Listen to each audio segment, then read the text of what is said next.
In the Kursk direction, Ukrainian aerial reconnaissance units destroyed more than 10 shelters belonging to Russian troops. The warriors of the Aquila unit from the Steel Border Brigade also struck 2 FPV drone launch sites, 7 field depots, and 5 enemy antennas. Footage of the strikes on Russian positions was shown by the State Border Guard Service of Ukraine. Another assault by Russian occupiers was stopped by the defense forces on the Kupiansk section of the front. Soldiers of the 14th Mechanized Brigade of the Ukrainian Ground Forces eliminated 18 Russians, along with 2 pieces of Russian armored vehicles and 11 ATVs. At least 5 more Russian invaders were confirmed to have been wounded. The reserve they planned to form, well, they supposedly planned for 9 divisions, 9 brigades. In total, 409,000. However, that's just their plan. Last year, they failed at these plans too, because they intended to form 14 divisions, but only managed 7. And 2/3 of the resources from those 7 divisions were already completely exhausted and depleted last year in the areas that were absolutely most critical and extremely challenging for them in terms of fighting. That's Pokrovsk, Kupiansk, and Huyaipol.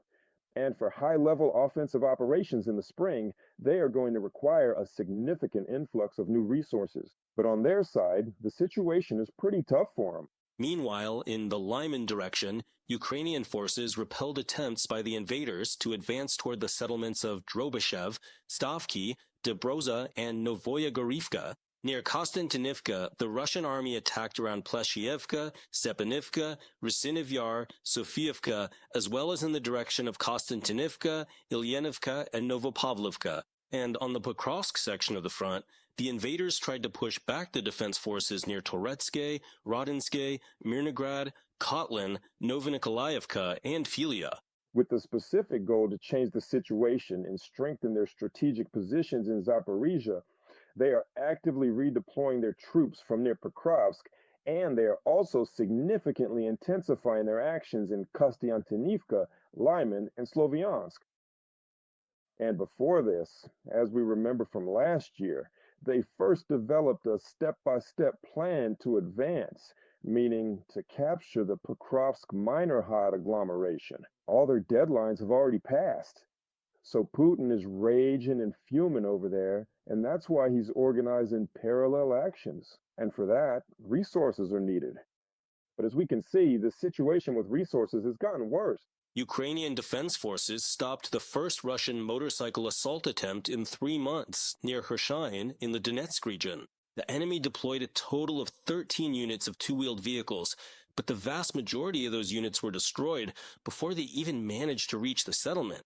The rest of the vehicles were stopped by Ukrainian soldiers right in the village itself. Confirmed enemy personnel losses are 17 people, according to soldiers from the 7th Air Assault Corps of the Ukrainian Armed Forces.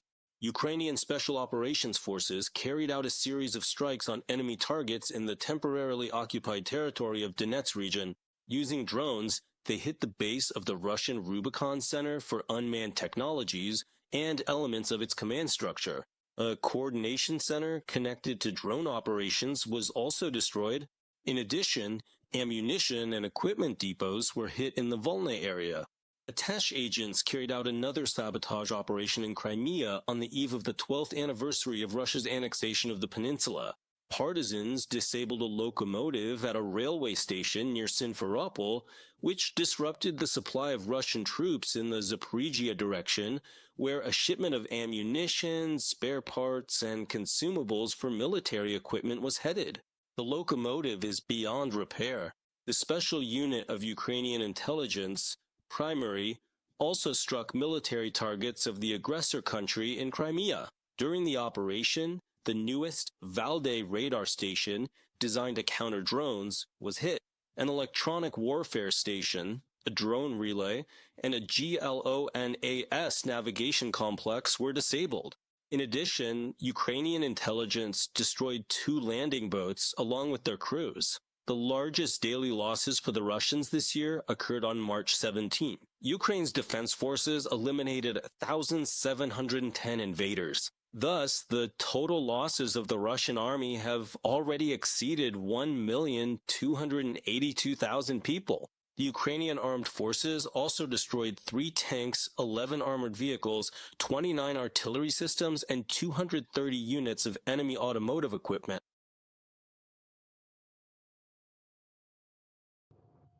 We'll talk about the situation at the front and how the tactics and strategy of the occupiers have changed in recent days with our guest. Dmitris Nahirev, military political analyst, is joining us live.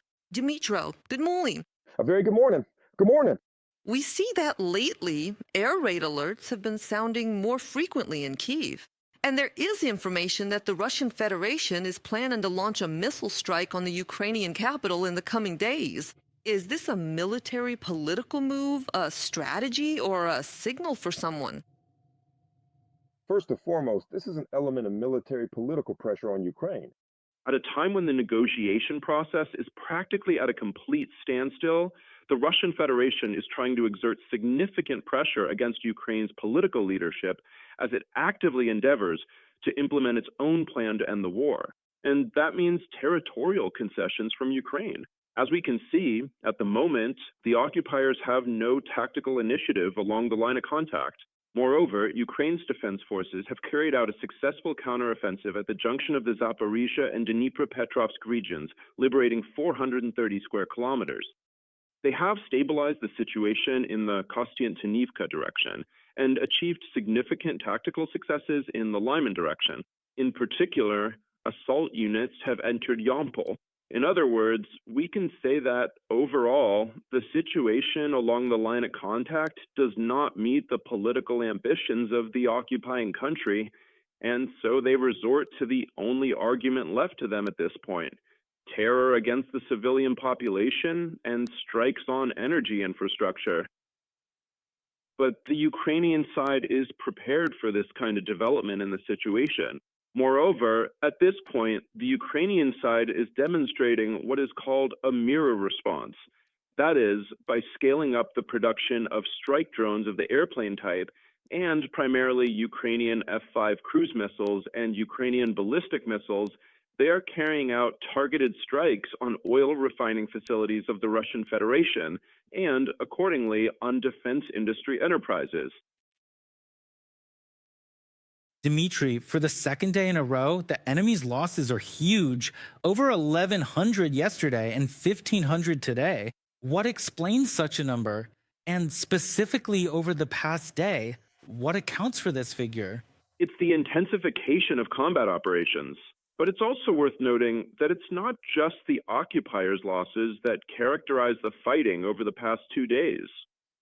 In the Alexandrovsk direction, during the ongoing counteroffensive, Ukrainian defense forces pushed the enemy back beyond the ravine south of Novonikolaevka. These are significant successes. Regarding the Lyman direction, I already mentioned Yampol, but there's also the deoccupation of the settlement of Ozernwe. Furthermore, it is also quite important to take note of the tactical successes of Ukraine's military defense forces in the strategic Slavyansk direction. There, the occupiers have been unable to advance toward the Rai-Alexandrovka area, and they are suffering heavy personnel losses as a result of the successful actions of our defenders. First and foremost, this is due to the Ukrainian tactic known as the drone wall, where Ukraine's defense forces neutralize the occupiers' advantage in manpower through the effective use of FPV drone operators. I should note that according to the Ukrainian president's assessment, the occupiers' losses over the past month amount to around 35,000 personnel, and more than 80% of those are the direct result of strikes by Ukrainian FPV drones. This is what the president of Ukraine was talking about, and what Defense Minister Rustem Umerov promised as well, specifically the large-scale deployment of SPV drones as the primary strategic element to deter Russian advances deeper into Ukrainian territory. Let's talk about what's happening on the ground. The Russian occupiers tried to launch assaults yesterday under the cover of fog. The weather's changing in Ukraine, and in the most difficult directions in the Donetsk and Zaporizhia regions, there was a significant increase in activity by the occupiers. For the enemy, these actions ended with huge losses. This was reported by the commander of the Ukrainian Armed Forces drone systems, Robert Brody, known as Madyar. According to him, the Russians who tried to break through the defenses were met by Ukrainian drones. And we know that there was a record number of occupiers eliminated, over 1,700 of Putin's troops. At the same time, the situation in the Zaporizhzhia direction seems to be unfolding differently than what the Kremlin had planned. Please explain the situation there. In the Zaporizhzhia direction, the Russian occupying forces have frequently and repeatedly claimed to have complete and total control over Huliaipol. But at the moment, Huliaipol is a complete gray zone, where Ukraine's defense assault units are preventing the so-called consolidation units of the occupiers' army from moving in. In other words, there is no talk of full control over this strategic point by the occupiers. Moreover, Ukraine's defense forces have expanded the so-called kill zones. At the moment, their width ranges from 15 to 20 kilometers. It should be noted that the occupiers admit that it is specifically in the Zaporizhzhia direction where Ukraine's defense forces have radically changed their tactics in the use of FPV drones. Currently, at this very moment, according to the occupying forces' own internal assessments, strike groups have been formed that are capable of using between 300 and 400 FPV drones simultaneously, inflicting significant and devastating losses on the occupiers in both personnel and equipment. What we are discussing here is a series of coordinated and simultaneous military strikes occurring all along a massive front line that spans a distance of up to 20 kilometers in total width. What this essentially means is that the occupiers are completely unable to rotate their personnel, deliver ammunition, evacuate the wounded, or, accordingly, effectively carry out those assault operations that would allow them to claim any tactical successes. Let me emphasize again, at this moment, there are no tactical successes. Yes, the occupiers did try to take advantage of changing weather conditions and, specifically, the fog.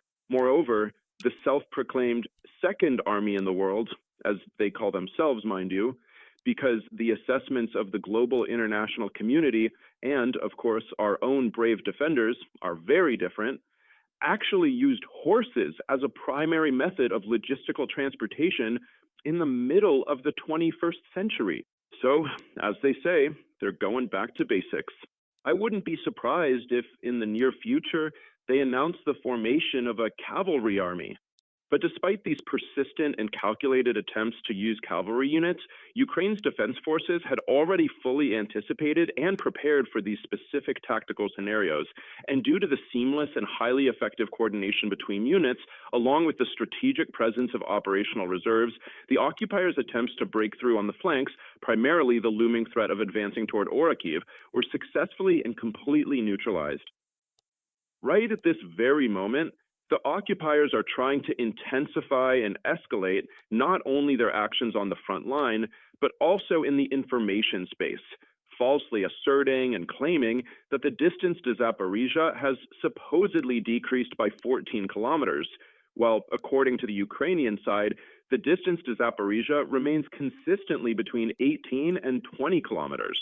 So, as we can clearly see, the primary strategic objective of the occupying forces is to try to advance to a position close enough to Zaporizhzhia to be able to launch direct strikes against the city using their tube artillery, 12 to 14 kilometers. They absolutely must find a way to get inside of this specific range so that they can effectively deploy their scorched earth tactics. Subscribe to UATV English and stay updated on the most important events, top news from Ukraine and all over the world, in-depth analysis, exclusive reports and interviews, all on hand in our channel. Join our community of viewers and stay tuned.